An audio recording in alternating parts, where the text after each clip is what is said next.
Baijiu is a throat-searing strong liquor infamous in China. It's the dread of many ill-accustomed banquet guests. But for China's forest rangers, it can also be a life-saving tool in the wild. Hi, I'm Kyle Obermann, nature contributor for the China Current, showing China's wild side. A few years ago, I was caught in a blizzard with a ranger patrol in a forest in China. It was getting dark and many of us were experiencing the beginning stages of hypothermia. Luckily, someone had brought along some Baijiu, for medicinal purposes only, of course, and we used the last of the liquor to light a fire amidst the snowy bamboo. If one of us had been injured, I also wouldn't have put it past him to use the stuff to sterilize wounds, but thankfully, there's no need for that. Being a ranger in China is full of unexpected obstacles and dangers. There's a great range of weather and altitude, which is inherent in the job.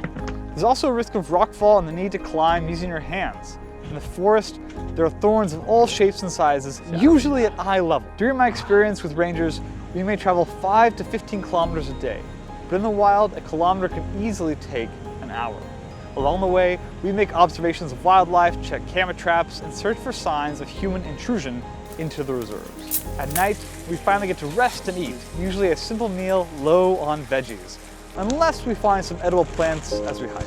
Otherwise, most of the time, it's cured sausage and rice for dinner, and yes, it's washed down with sometimes a healthy dose of Baijiu. It sure does keep you warm and keep the smiles coming. Well, at first it was a challenge for me to communicate and fit in with the rangers, especially since they often speak a local dialect. I found that overcoming shared hardships in the wild was a form of bonding stronger than any forged at a desk or at a Zoom call. Working in nature may be incredibly difficult, but it reminds us of our need to work with each other and for each other.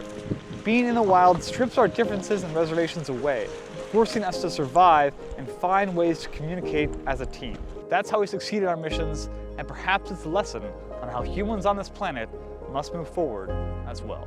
I'm James Chow, host of the China Current. We thank you for walking on this journey with us. Keep following us there at the China Current.